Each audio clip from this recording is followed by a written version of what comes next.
He was, I think he was a psychiatrist, German psychiatrist. In the 50s and something, the 60s. Similar with Freud.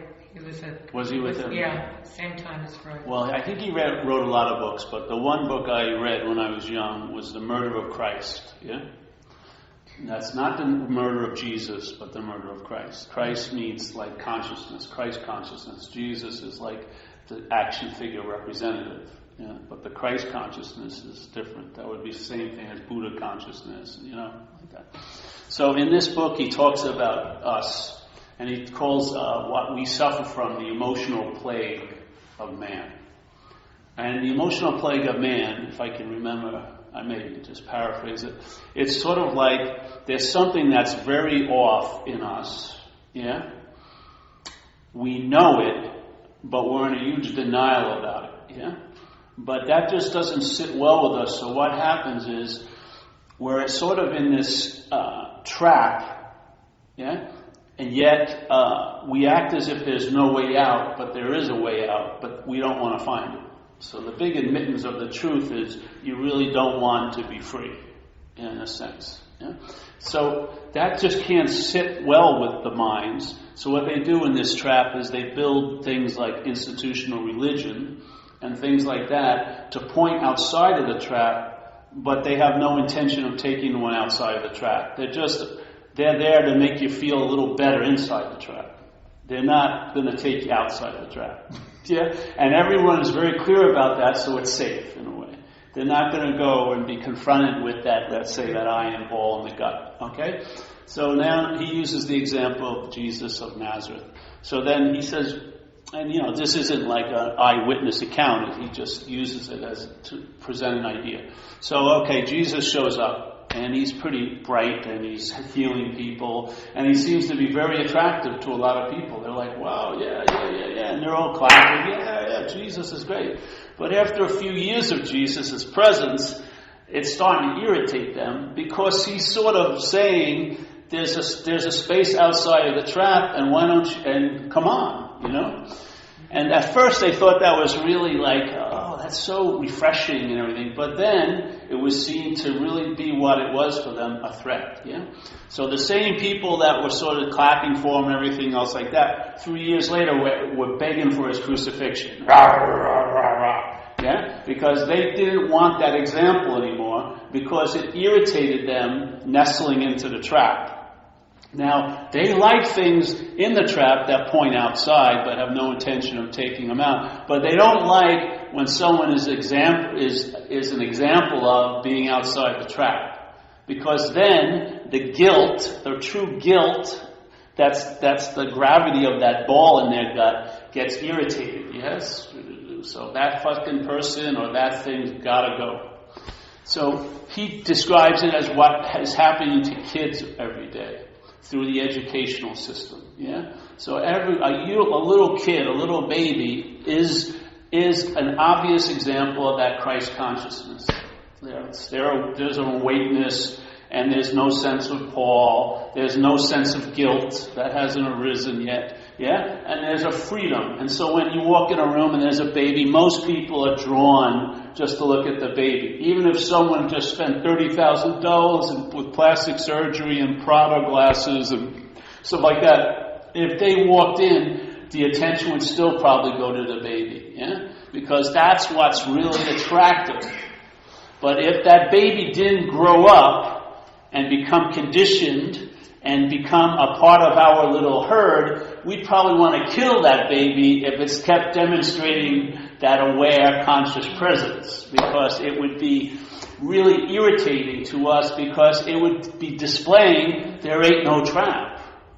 There's no need to have institutions that point outside the trap. There ain't no trap. Yeah? The freedom that man is looking for is right where man is.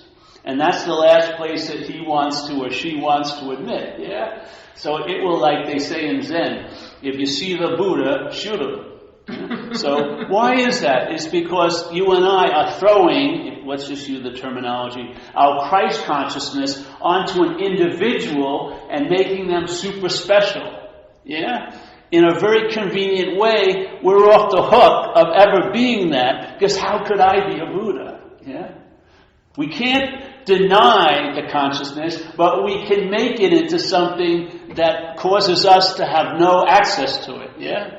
Oh, I can never do that. He sat for 40 years meditating and went to 40 days in the desert. I can't even, I spent 3 days at Palm Springs and I'm bored, 40 days in the desert without fucking a pool? No way. There's no way I'm going to do it.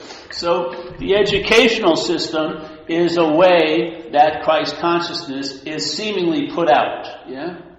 The imagination is frowned upon, linear thinking is accentuated, and so on and so forth. Yeah. And it goes on and on and on and on and on, with a society at large, its main drive in a way is to deaden that example of freedom. So that freedom can become a commodity, can become something that you can aspire to, but you can't really arrive there, but you can buy clothes that make you look like you're free, yeah? Just like in surfing. Surfing is a lovely little lifestyle, and then the businesses have surrounded it, and now it's very expensive to quote-unquote look like a surfer, in some respects. I mean, cheap t-shirts are $55, you know what I mean? But it says Quicksilver or whatever. Well, when I read this little first chapter, it really blew my mind, because I've never really looked at this problem through the lens of the great wisdom of no escape is to realize there's nothing to escape from. I mean, literally, not saying it in a cornucopia or a little la-di-da way. What, a cornucopia? What does that have to do with it? Oh, la-di-da way, but really getting that there is, that I need do nothing. Yeah? I need do nothing, ultimately. Yeah? Yeah.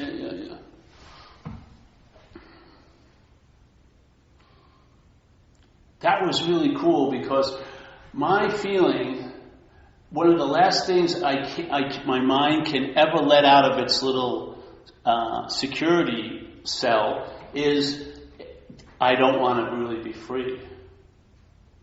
Yeah. Like I really don't want to be free as what I'm not. Yeah? And it's much better if I can actually tell the truth about that, because that guilt about that only bonds you to the idea of who's the one that doesn't want to be free, yeah? It's totally okay not to want to be free. That, in a sense, is enlightenment. To be free from the need to be liberated is a really relaxed state, yeah? But when it's like, I should want to be free, and you don't want to be free, that's an unbearable guilt that will eat you up. Just like what happened with me with the Lord of the Universe, the teacher I met, and I realized I didn't like the Lord of the Universe. That made me, God, unbelievable bad things. I mean, how could I not like the Lord of the Universe? I must be really fucking bad. You know what I mean? You see, we're so busy trying to get out of something that we're not in. Yeah. That it has us by us moving away from it all day. Just like it's in the predator-prey visual, this predator of this parasite, this selfing, has us by us running from it. When we run from it, we give it all the power it has. Yeah?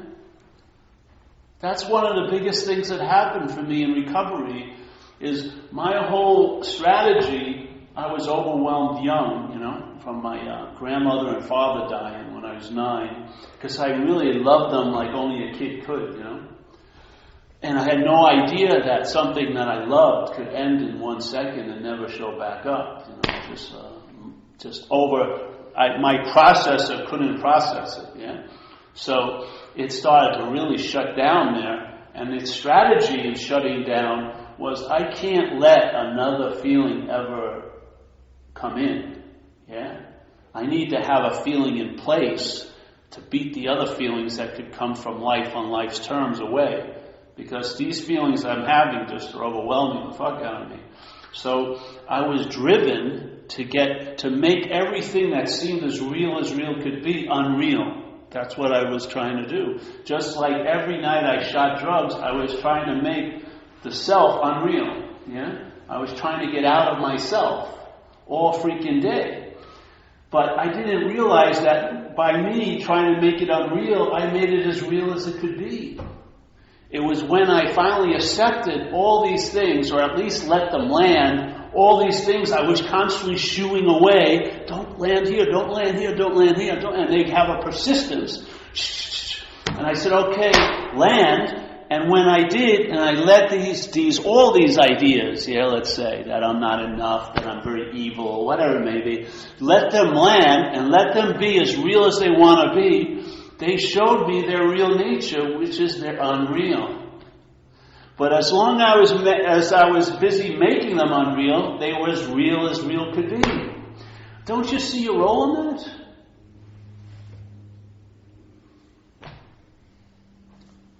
I'm trying to get out of something, it makes it like there's a place to be in. If there's a cease of trying to get out, I see that I was never in it. Now who's given it the meaning that it's real and solid, and then suddenly that it ain't? Who's the biggest player in the event of escaping from a prison? The prison? No. The judge that sent you there? No. Sort of the inmate. If I'm busily trying to get out, I'm really actually verifying that I'm in it. If I could just see that, maybe the mind would shift and stop trying to leave and stop or pause and see what happens. When all of this stuff that is driving me constantly to escape would catch up. Finally let it catch up. Seriously. Instead of right behind you. All right, stop. See what happens. It doesn't pounce. You're giving it all the energy it has by trying to get away from it. I've had so much stuff that in my conditional mind is a severe no-no to even entertain the possibility of me being that. I've had so much of that shit arise and see it like, oh, that's worse than I ever even thought. And let it just be what it is, and then it can only truly take on its real appearance, which is an appearance. The huffing and puffing is what's making it. That's not making what you're feeling. This is making it. Like it says so clearly in the Course in Miracles. You and I are the dreamer of the dream. Alright? We'll go over this slowly. You and I are the dreamer of this dream. In a sense, you could call this a dream. Just because we seem to be awake, we can easily say at night, that's a dream. But who's to say that what this isn't just an awake dream? In an awake dream, we could make a difference in the asleep dream. But they're both dreams. So you and I are the dreamer of this dream. We have forgotten that we're dreaming it, So we're not privy to that knowledge that we're the dreamer. So we must be taking ourselves to be something else. Let's just say it's the dreamt object, Not represented by the body, but really lived in or inhabited by the me, which is a mental process. A mental idea. It's not the body. Even when you talk about the body, you say it's your body. Who is the owner of the body? In our language, we don't say I'm the body. It's usually my body. What is being inferred by that my? Who is the owner that can have a body? So, when we're taking ourselves to be that, we're ignorant that we're the dreamer. We're more the dreamt. In that state, we give everything that we have actually dreamt all the power to affect us. So, you have to see it. It's the dreaming is occurring. We forget that we're the dreamer. We now become or take ourselves to be the dreamt object, and everything we dreamt now can fuck with us. With our own juice, in a sense. You're giving it all the meaning it has. You can see it as such an obvious example. Let's say something's bothering you on Monday. And maybe you don't realize that you're in bad condition. And you may have no idea that that had something to do why it seems such a problem, yeah? But let's say Tuesday you have a really good condition. You're feeling pretty loose. And now that same situation hasn't changed one bit, isn't a problem anymore. Yeah? Now, and this happened really quickly. And then Wednesday, you feel shitty again, and you revisit that thing, and it's a problem again. What is it? Is it a problem, or isn't it a problem? Or is its reality based on who it's real to? Does it have a reality? If it has a reality, how can it be not a problem and then a problem and then not a problem again? Yeah? Or is it reality is based on who is having the problem? Yeah?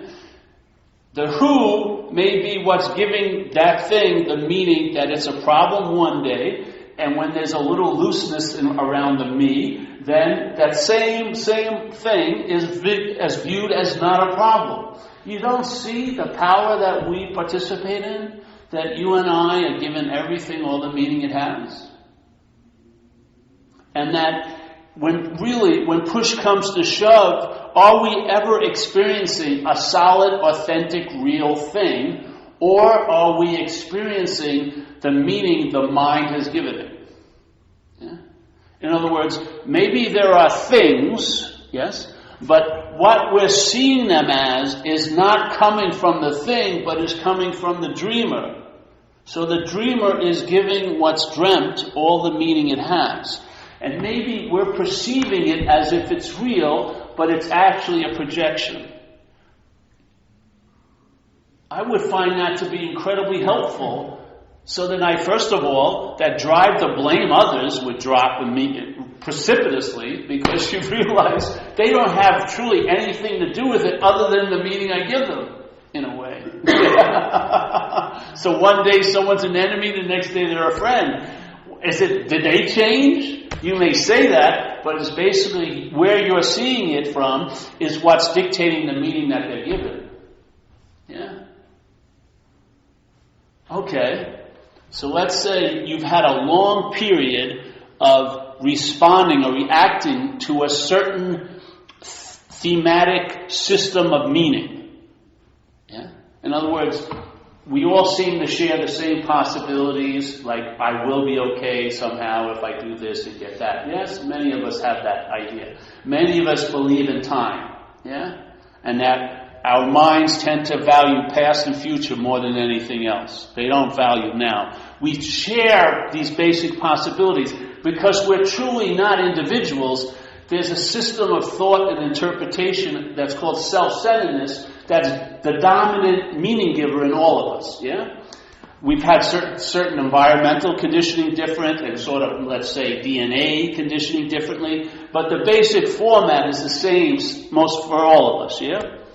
Like if you go to the East, they have a different mind than we do. But in the West, we have a peculiar self-centeredness that gives a certain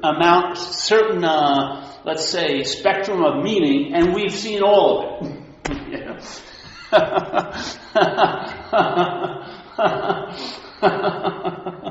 And if we could disengage our mind from taking it to be our fault as much as we do, and maybe just question the system, you'd see that it's a failed system. And maybe you would be let off the hook of your own fucking guilt, because any life run on self-will is not going to be successful. You're not a peculiar event. Even if you think everyone's doing great, you're judging their outsides with your insides. Yeah? Their mechanism, they can be, you drop an alcoholic or someone in self-centeredness into heaven, it's hell in a week or in a day. For alcohol to be a day. Maybe someone who's not alcoholic would take a week, but it would be hell again. Yeah? Because the same system of thought is giving everything the meaning it has. Yeah? Okay, so you listen to the system, the description of the system. What's it called? Self-centeredness. So self plays an incredible role in this system that's distributing meaning to everything. Yeah? While we're walking around, it's not you that's giving meaning to everything. This feeling of you is a meaning that's already been given. Yeah? This is one of many meanings that's been given, but this meaning has a precedent. It feels like it precedes all the other meanings. movies. But this isn't the first in line at all. This has been given a meaning just like everything else has been given a meaning, because mind is like prior. Yeah? Prior to this idea of being Paul. The idea of being Paul is already like part and parcel of the dreaming. Yeah? The dreaming is out. Yeah? We have no fucking idea. We can't, as the dreamt object, we can't cross that invisible barrier between context and content. Yeah? As this, we're always going to be appearing in this dream. Yeah? No matter how much you study about not to be afraid of a dreamt tiger, not to be afraid, you can have 8 million affirmations. If that dreamt tiger walks by you in a dream, you're going to have an incredible, fearful reaction. Yeah? I mean, and then you'll think, well, I just have to do 12 million affirmations. This is the failed system of self-centeredness. Yeah? So why not look at the center? Are you that? Yeah. Are you that? If you are, and it's proclaiming itself to be the doer and the haver, and it claims itself to be the thinker, stop thinking. Control something that you're doing. If you're doing the thinking, stop. It's easy to say when I'm doing the running and someone goes, stop, you can stop. Why is it that you can't stop that? Yeah? You're in the same position as being the doer. Yeah? It seems to give you somewhat some control, yes? If you're the doer, if you're driving, you have some control. Yeah? If there's an accident, you'll feel guilty for the one who did it. Yeah? But here, in thought, you can't change the thoughts much, can you? Because what's playing the thinker is a thought. Yeah? It's a thought of the thought system. It's a thought that's never revealed by the thought system. You can't think yourself to that first thought. Yeah? But it is one of many, many thoughts. It's one that's been entertained quite a lot. It's been entertained that it doesn't even have to be actively entertained. It produces a vague feeling that when something happens, it's me it's happening to. Yeah? When there's a doing, there's a doer. When there's a haver, when there's having, there's a haver. When there's thinking, there's a thinker. When there's feeling, there must be a feeler. Yeah? Hearing, hearer. Tasting, taster. Yeah? And where does the emphasis go? To the tasting or to the taster? The taster. Yes? Because that taster has tasted many things. He has thought many, many things.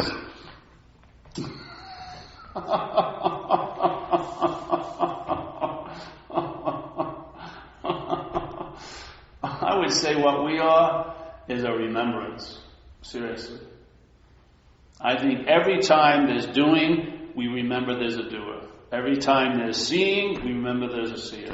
Every time there's hearing, so the conscious contact that's going to be happening if you're alive, yes? Every aspect of that, every seeing, every hearing, every feeling, every tasting, every touching, is we remember there's a seer, the feeler, the taster, the toucher, and the hearer. Yeah? It's remembered. It's remembered. It's like a tag that's been put on a product that's not ours. It's not ours to own. It's not ours to claim. It's not ours to sell. It's not ours to promote. Consciousness is in contact. Witness the glory of that.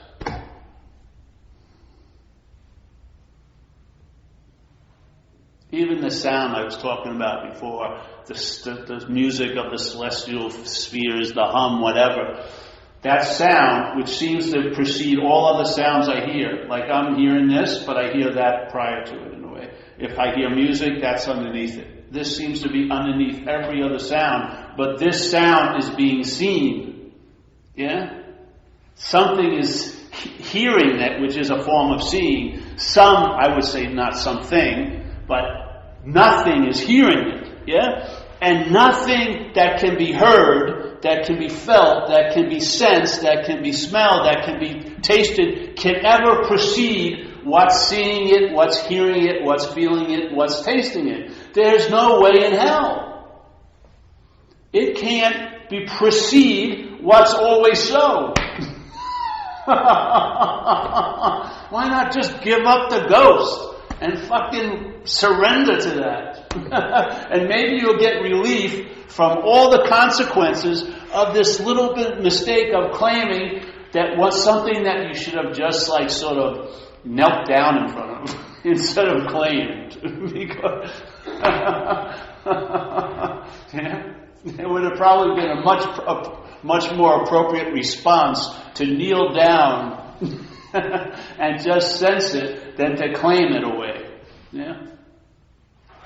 So take anything as far as you can go. As far as what I call you and what I call me can go. Yeah. So maybe they hear that they hit the sound, they hear the sound of the heartbeat. Yeah. But what's hearing the heartbeat isn't going towards the heartbeat from here. It's from back. Yeah. It's not you that's running around here going, okay, me, the subject of all subjects, is going to go as far as it can go back, and now I hear my heartbeat. Yeah? No. What you are is going this way, hearing the heartbeat, and this sense of you, right, comes after the hearing of the heartbeat. But there's a feeling you're prior to the heartbeat. You're the one that's sitting there hearing it. But in fact, that's not just, I don't believe that to be the case. Consciousness is hearing the heartbeat. The idea of you is way, way past the first point of contact. The contact is virgin and beautiful. Then there's the claiming of the mental process, and now the emphasis, the interest, and attention is taken off the conscious contact and put on the story about it, you know? The one who's conscious and what they were conscious of. Then all the emphasis that could have rested in consciousness goes to things. It's like a disease. It's like an addiction of mind. And it has to keep up the addiction because that ever-present example of truth, of what's actually going on here, is prior to every one of its appearances.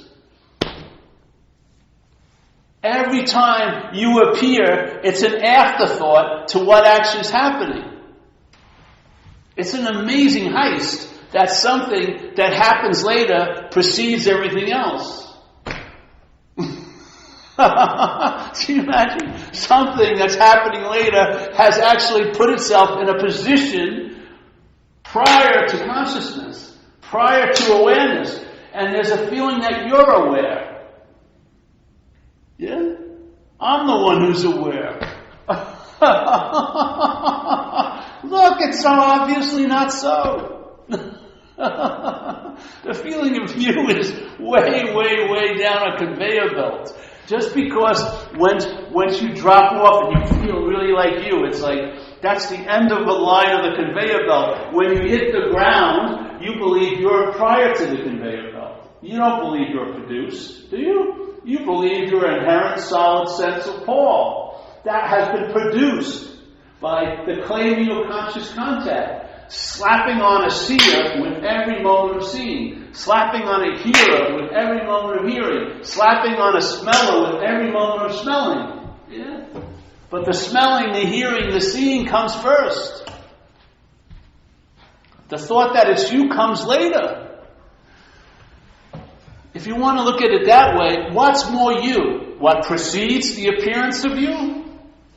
Or the appearance of you? Which one is more you?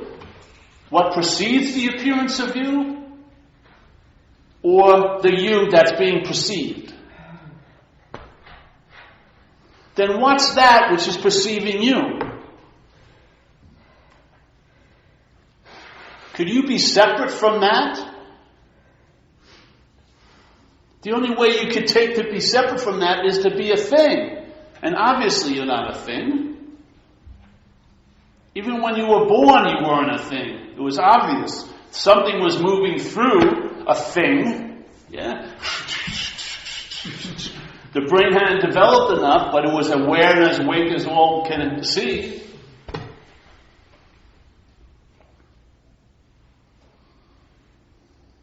So if the system, if it's true, or if you follow the truth to these statements, that you and I give everything all the meaning it has, yes?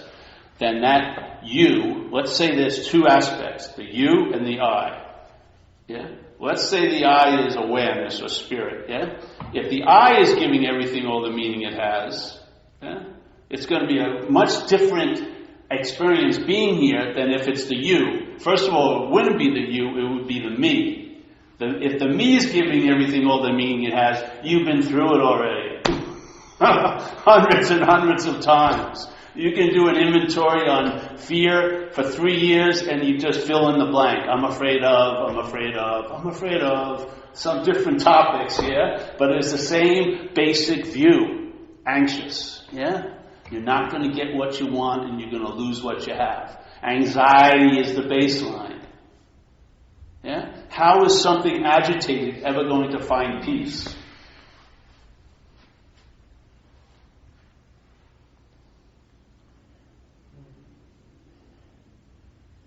And self can't get out of self. So that's the double fuck.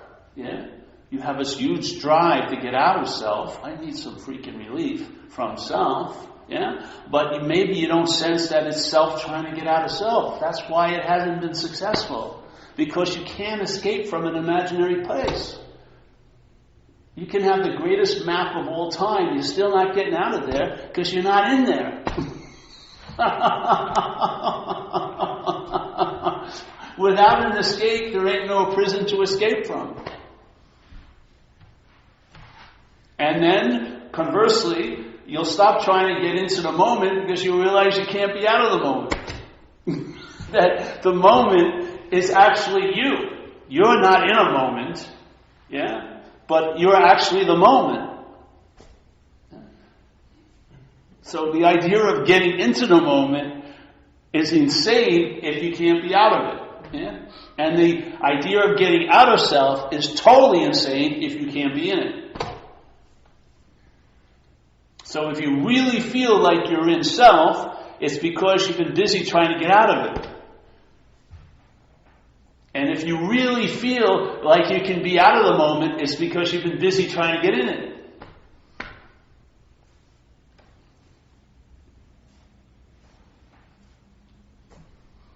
If you put it down, it's sort of like this room. What would happen if this room just dropped, let's say, 20 feet to a level of relaxation that you weren't aware of? First of all, you probably wouldn't notice it immediately, or your conscious head, the conditional mind, because nothing would have changed. Yeah? The same chairs, this and that. But there would be a big drop. Now, after this happened a few times with me, after months, I realized that I had just dropped a whole level to a level of new relaxation that could not have been produced by 50 Thai massages, yeah? It's just dropped, yeah? And then it just dropped again, and dropped again, yeah? It was sort of like, instead of leaving your head to your heart, you were leaving your head way by from the body, yeah? And what occurred was, that relief produced an incredible relief as traveling here, yeah? And the relief wasn't because you added 400 miles to your journey away. You stopped. That was the relief. You stopped trying to escape from an imaginary place. It's the true transcendence. The true transcendence of here is to totally be here. Because you can't be anywhere else, really. And then you transcend the mental here that's pasted over this here. That's what you're trying to get out of, is the mental here. It's very difficult to get out of something that's not happening. It doesn't exist, really. Next week does not exist.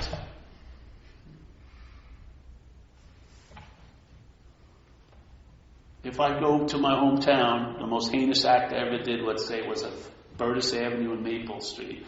If I go there, I ain't going to see it. It's all bye-bye. It didn't leave any impression on his face. It's not a tattoo lording over me like a terrible weather front. Yes, you did a terrible thing here. Everything is absolved. You are playing God. Yeah. You can't, if you try to stop playing God, that's playing God.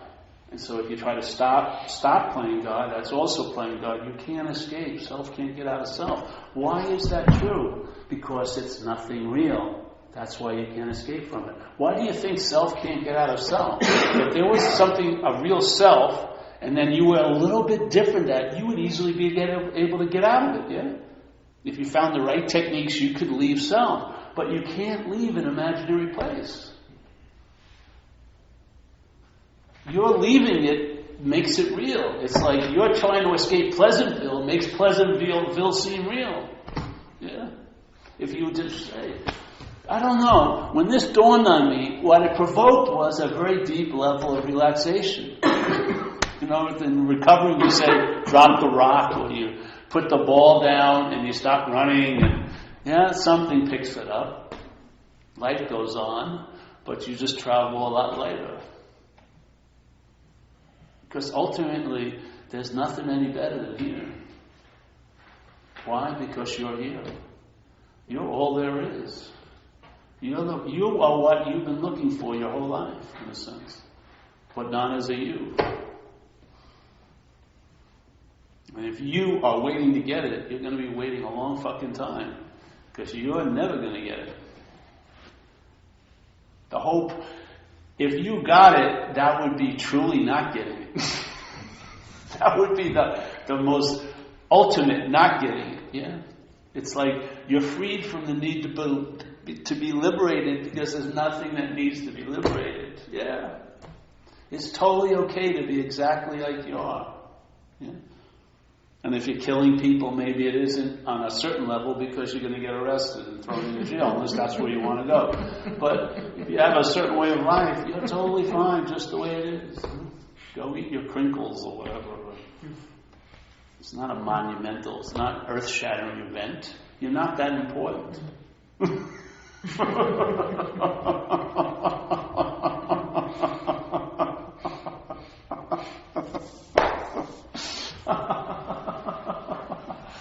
What a relief, man. Jesus Christ.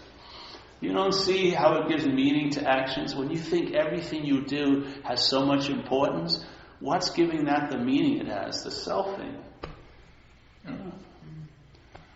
What will let everyone else off a hook, but you don't get let off the same hook because you should be special. You should be different. You know more. What's that?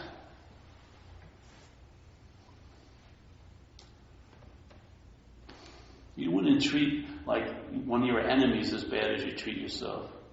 Really, have you ever seen people when they're by themselves, two loved ones, they may be going crazy, but if a stranger walks by, they both shut up. As soon as the stranger leaves, they're fucking at their throats again, you know what I mean? Because in our world, sometimes, someone loving us is our permission to dump everything we fucking want on them. Yeah? Because we know that's the only place we can get away with it. The mind, in Course in Miracles, they would talk about the mind living in this guilt of all guilts, which is the feeling that you did something to separate from God. This is the ultimate of self-centeredness, that you're so powerful that you can separate from God. Of course, it's an impossibility, but you and I are believing it, and we're dreaming this dream to convince ourselves. And in a sense, this inherent guilt is the main imperative to try to get rid of it. Yeah? But by trying to get out of it, what do we produce? More of it. Yeah? We give energy to what we're trying to escape from. And we're in this incredible loop that we can't get out. Because the logic of the place is, if you're in, get out. But it's the opposite. Yeah? You're not in, and getting out is how you feel you're in. Yeah? I always used to love that about the Course with that. Because I remember when I was young, a profound event when my family, my mother and took me aside when I was 6 and said, Dad is getting really ill, you know, and he's not going to be able to play with you as much as he used to anymore. And she explained it exquisitely. And then they brought the family doctor, Dr. Jim Quinto, to explain it to me. And after hearing all that, and I could agree with everything they said, in my gut, I felt I must have done something wrong to make my father not to want to play with me. It didn't matter how much information I got contrary to it. In the little conditioning, the little iron ball of contraction, that I was the center of the universe. I was playing God.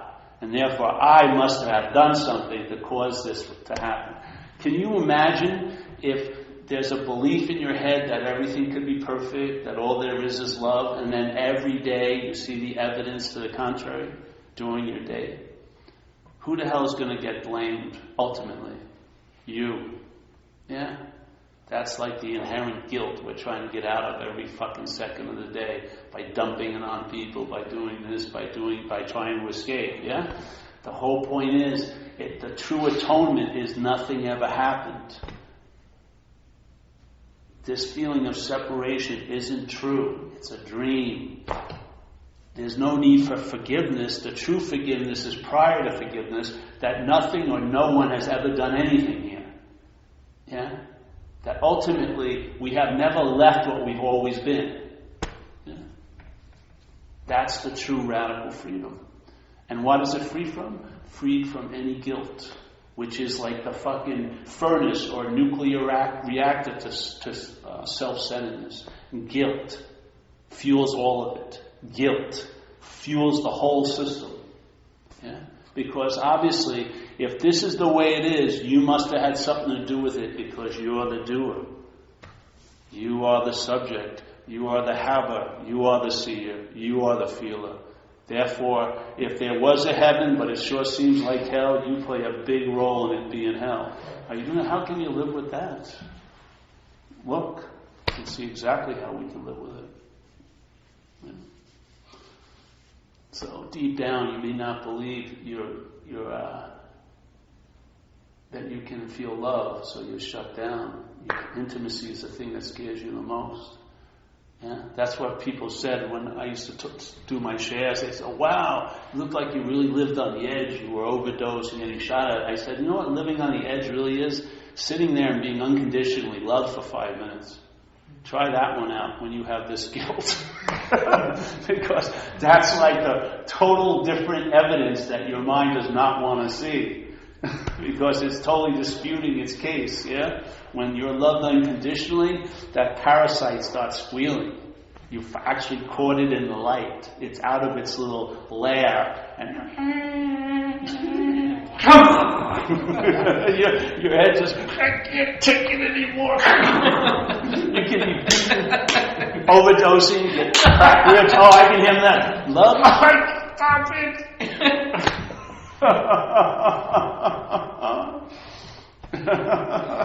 Check it out. And know what? It really, really infuriates the mind when you really want something that you truly don't want. You don't want unconditional love. That's the last thing the conditional mind wants.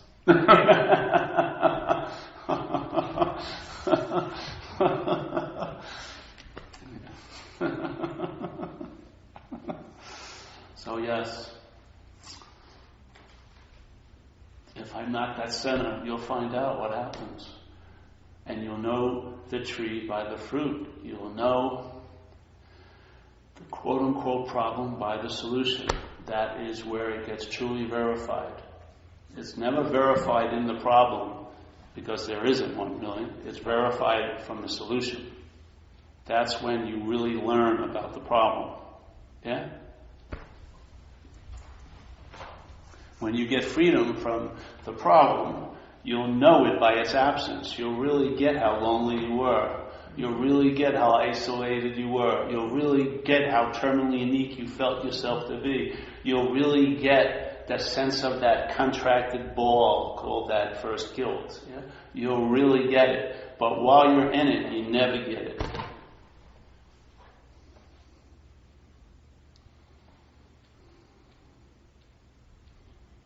So maybe try it on for size. Maybe it's not the way it seems, yeah.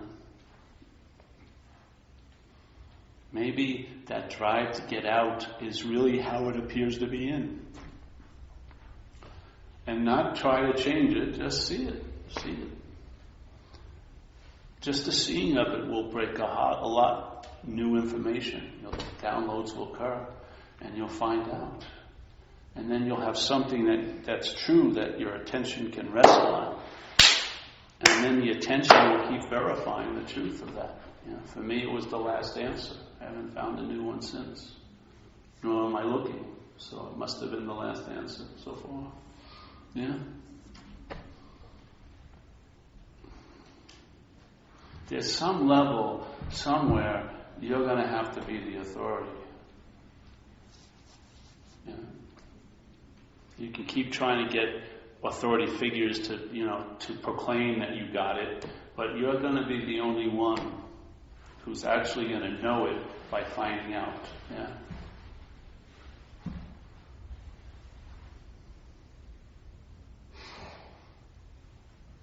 Yes, that's it for tonight. And here we produce this feeling, I love it, this space when we get together. It's very nourishing. Yeah. Like, let's say if something was yelling at you 900 times a day, something, it would be easy to fall into believing it, You need to have a couple things to sort of combat that onslaught of advertising that's going on, and maybe a few oases that you can stop at. Sense that pause, and when you have the sense of that pause, you'll be able to entertain it from then on. Just like when terrible things happened to me in life, but none of them translated into a surrender. I had no idea I had a lot of ideas what I thought surrender was, but one time I actually got a surrender through grace, and now I know what it is. And now my mind can entertain it, because it's been revealed to it, But that revelation came from grace, and it was a regular day at the office, getting loaded. It was the last day I got loaded. Something happened, my mind stopped, and in that pause, something that was always available at all times had a major play in my whole life. It just changed my whole life here. About 5 minutes of it. Yeah. And then as I started getting to get relief from the problem, I realized that's what it is. That's surrender. And I've been entertaining it ever since. So it can get to a point where you're in a surrendered state. It's not an experience or an event anymore. You sort of live from what was revealed. You live in a surrendered state. Certain topics are dead. They're over. Any life run on self-will can hardly be a success, is not to be investigated anymore. It's the case files are closed. There's already the verdict has come down. What has defeated us? The verdict has come down. It's not going to be reviewed. It's over. Move fucking on.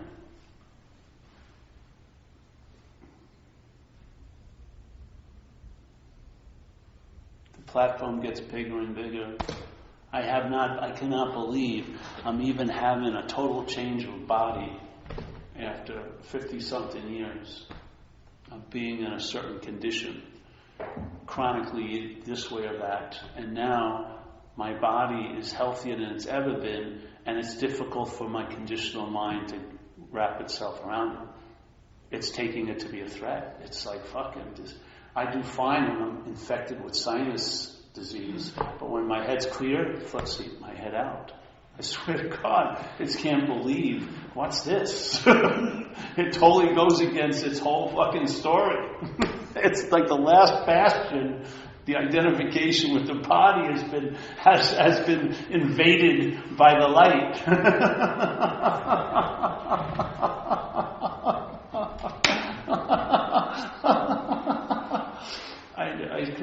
I never knew it was going to go there. Never. I had fucking no idea. I had no idea that one of the fruits would be a physical resurrection. Fucking unbelievable to me. Blows my mind. So if there is a higher power, why not let it know itself? Why don't you let a higher power have its own understanding of itself? It's going to extend, and you're going to be the receiver of it, because it's going to use this possibility to manifest it. So if you allow it to have its own understanding instead of putting yours on it, you may be incredibly surprised what it's going to do. That kind of surprise just evokes gratitude, a huge amount of gratitude. where it's not an experience anymore. My attitude is infused with it. I am just freaking humbled, unbelievably, by the transformation that can happen here as a little demonstration of what's available.